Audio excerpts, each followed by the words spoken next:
Hello YouTube, this is Dave and YV with Ho Ho Hippity-Hop Boo, and today we've done an Easter tablescape for you. Stay tuned for more.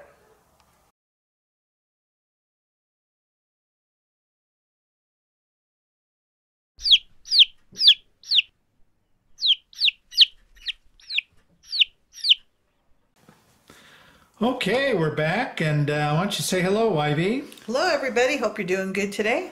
All right, so as we said in the introduction, we're going to do an Easter tablescape for you.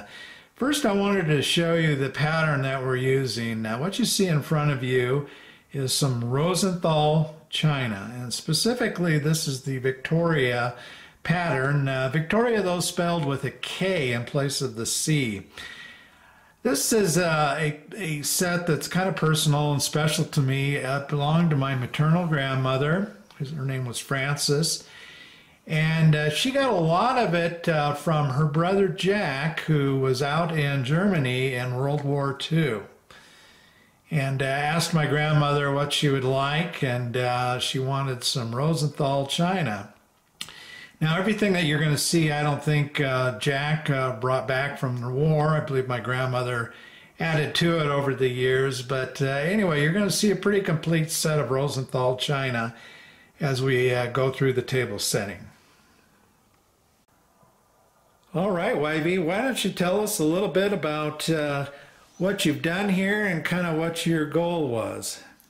Well, I wanted a nice spring setting and using Dave's grandma's china, as he mentioned.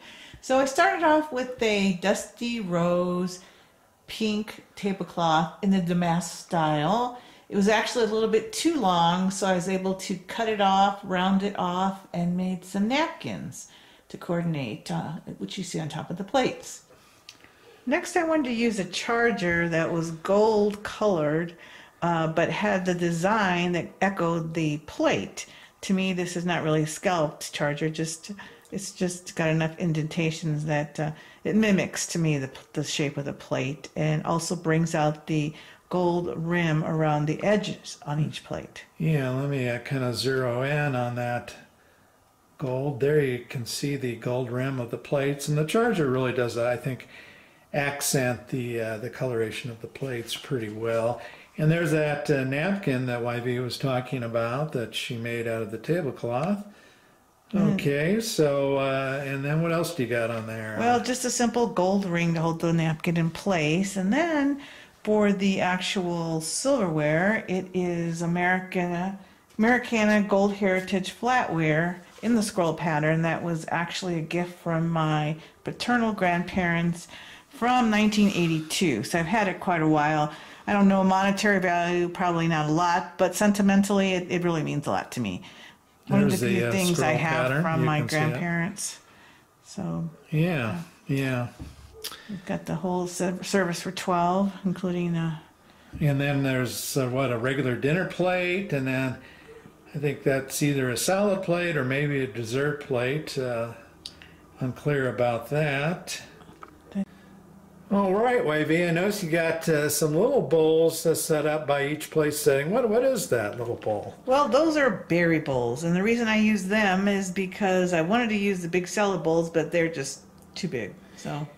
And by the way, this set that I mentioned, belonged to my grandmother. This set was used during the holidays primarily and special occasions. It wasn't something that sat in a hutch and never used. And I can remember probably either at Christmas time or Thanksgiving, I think those little bowls were maybe used for the cranberries. But anyway, all right, so let me kind of zoom back out here, and YV, it looks like we've got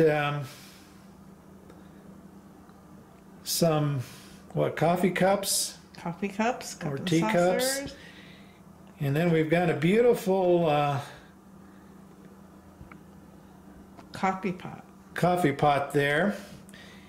And some of you might be asking, well, is that a teapot or a coffee pot? And it's my understanding that generally it's considered to be a coffee pot when it has a long spout coming off the side like that. If it was a teapot, then it would just have more of the typical little spout built in on the very top edge of the piece. All right, pretty much everything on the table is the Rosenthal China. Trying to keep it consistent.